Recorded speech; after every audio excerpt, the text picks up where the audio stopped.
Trump thinks he's ended the war with a sortie of bombers, but he has started a much broader war. And we saw within hours and completely predictably and understandably that Iran launched missiles into Tel Aviv, and the Houthis launched their attack on Israel as well. This is the start of escalation. This isn't over.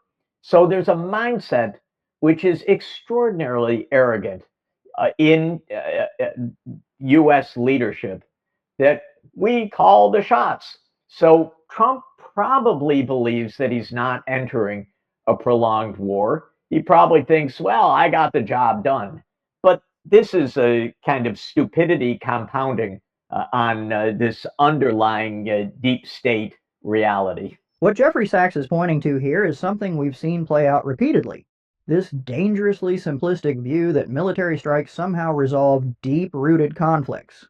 But every action sets off new reactions, especially in a region as volatile as the Middle East. The notion that you can drop a few bombs and declare victory ignores decades of grievances, failed diplomacy, and complex alliances. And unfortunately, it's ordinary civilians who pay the highest price when policymakers operate with such arrogance. Iran is the heir of a very proud and very ancient civilization.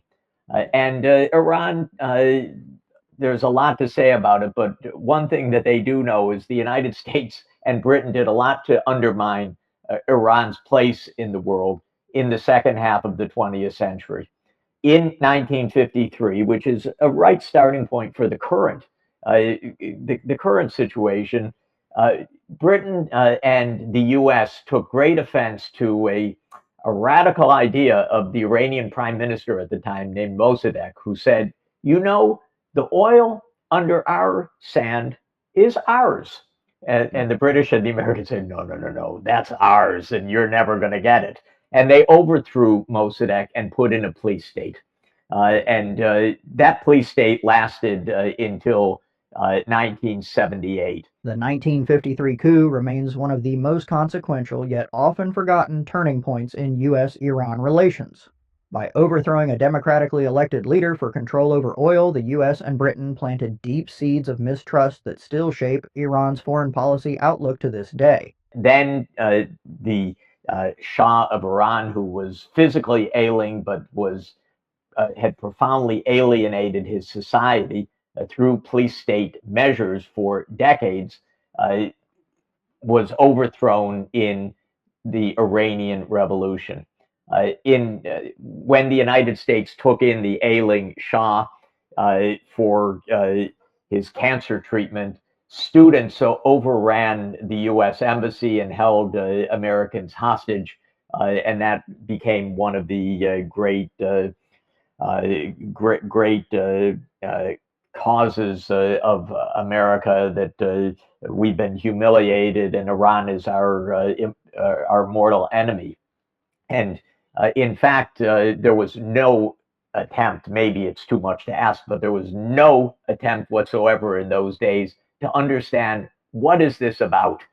Why do the Iranians express their hatred to the United States? There was no history. Americans are not good at history. They don't want to take any responsibility. They don't want to understand any background. But suffice it to say that starting with the hostage taking and the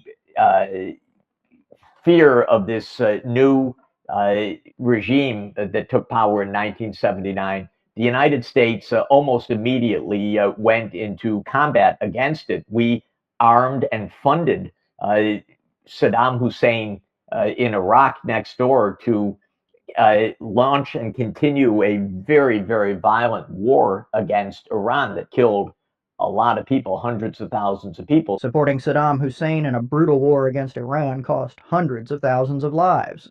And yet these tragic consequences rarely get discussed in American political circles. We often focus on short-term strategic objectives, completely blind to the lasting devastation left behind. So actually, the war with Iran already goes back to the 1980s, when the United States supported the next door neighbor to attack the new regime. Well, the Israelis came to view this government as a mortal threat because the Iranian regime, an Islamist regime, said that they supported the Palestinian cause. So do I, by the way, for a two-state solution. So this is not a radical point. The idea that Palestinians should have political self-determination is an idea that more than 180 of the 193 UN member states actively express.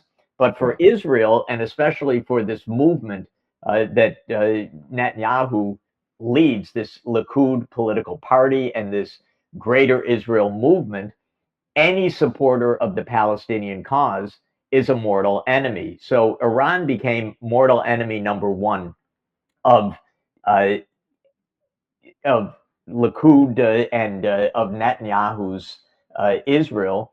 And then because of the power of the Israel lobby in the United States, which also has a lot of interesting roots, but is a very, very powerful part of the U.S. deep state. Iran not only was an enemy because of the hostage taking and the fact that they were standing up for things that the Americans didn't want, but also because Iran was the enemy number one of Israel. This is where foreign policy becomes deeply entangled with domestic political lobbies. The U.S.-Israel relationship exerts enormous influence on how Washington views Iran, often leaving little room for balanced assessments or sincere diplomatic efforts. In 1996, Netanyahu and his American political buddies released a political document called Clean Break. And Clean Break said you don't fight groups like Hamas and Hezbollah by fighting these militant groups head on. You fight them by bringing down the governments that support them. So, what Netanyahu envisioned was remaking the governments of the Middle East in Israel's image, if I could put it that way. In other words, we, Israel, together with the United States, will overthrow any governments that are supporting the Palestinian cause, and especially these Palestinian militant groups. Iran was number one on the list. So these new events are the culmination of 30 years of Netanyahu's campaign to bring the United States into war with Iran. 30 years is a long time to pursue a single foreign policy objective. What we see here is not a response to imminent threats, but a sustained political project, where the ultimate goal is to reshape the entire region's power structure, and Washington has been pulled deeper into it.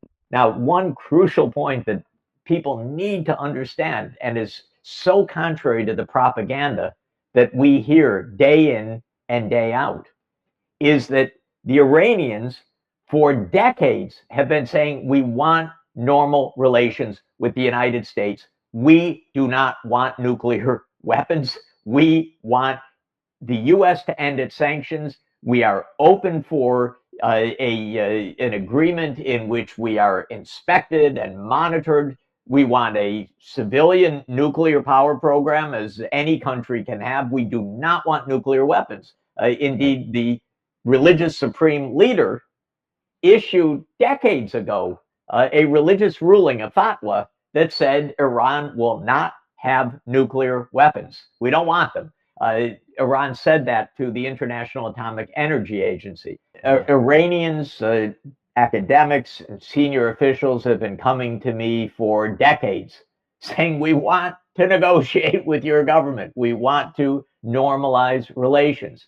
And of course, and I want everyone to remember this most basic fact, in 2016, President Obama actually negotiated with the Iranians an agreement to stop the nuclear weapons program. Or not even, actually, let me put that more properly, to prevent a nuclear weapons program because the Iranians weren't engaged in one. Right. But to make sure that there was verification, monitoring, limits to the uranium enrichment and all the rest. And that was what's called the Joint Comprehensive Plan of Action, or the JCPOA. In other words, an agreement was reached a decade ago. And what happened? Donald Trump got elected, the Israel lobby went to work, and Trump walked out of the JCPOA. So he abandoned the agreement that would have obviated all of this. The JCPOA was perhaps the closest we've come to diffusing this conflict peacefully. By abandoning it, we didn't just walk away from an agreement, we sent a message that no diplomatic solution can be trusted to last. That's a dangerous precedent, and it has emboldened hardliners on both sides. And since then, I've been speaking to Iranians month in, month out, visiting Tehran, speaking to senior officials that I meet in various meetings around the world. They're always asking me, do you have an inroad to the White House? Why don't they listen to us? We want to negotiate. This was true during the entire Biden period. It was true, of course, at the start of the Trump administration. How many times did they ask, do you know anyone in the White House? We want to negotiate. The Israel lobby works overtime to prevent the American people from understanding any of this. And it's all one giant lie that the only way is through war and regime change. But that's Netanyahu's approach, and we're suckers. And Trump is the most recent one to be suckered by it. And it's, if it were just Trump, that would be one thing, but he's bringing in us and he's bringing in the whole world into this latest round of disaster. It's remarkable.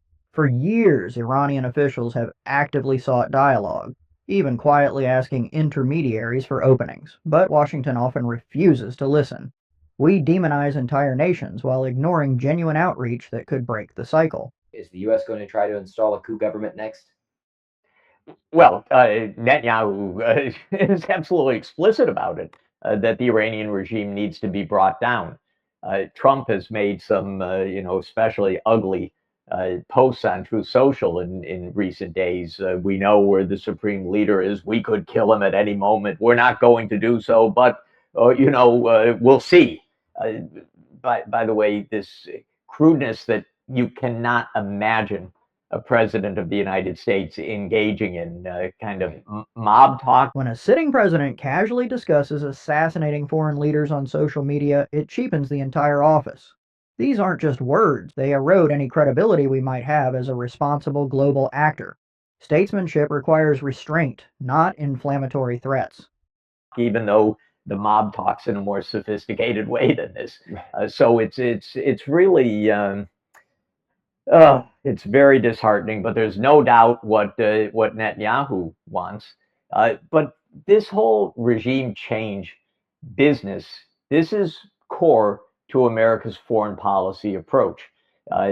We've engaged in probably 100 regime change operations that is mainly CIA-led or deep state-led or Pentagon-led since the beginning of the post-World War II era. There's an excellent book called Covert Regime Change by Professor Lindsay O'Rourke, written in 2017, which documented very carefully, very systematically, 64 covert regime change operations between 1947 and 1989. She was a student of the great political scientist John Mearsheimer. And this regime change idea is built deeply into American foreign policy. It is also the case, as Professor O'Rourke documents, that it doesn't go well.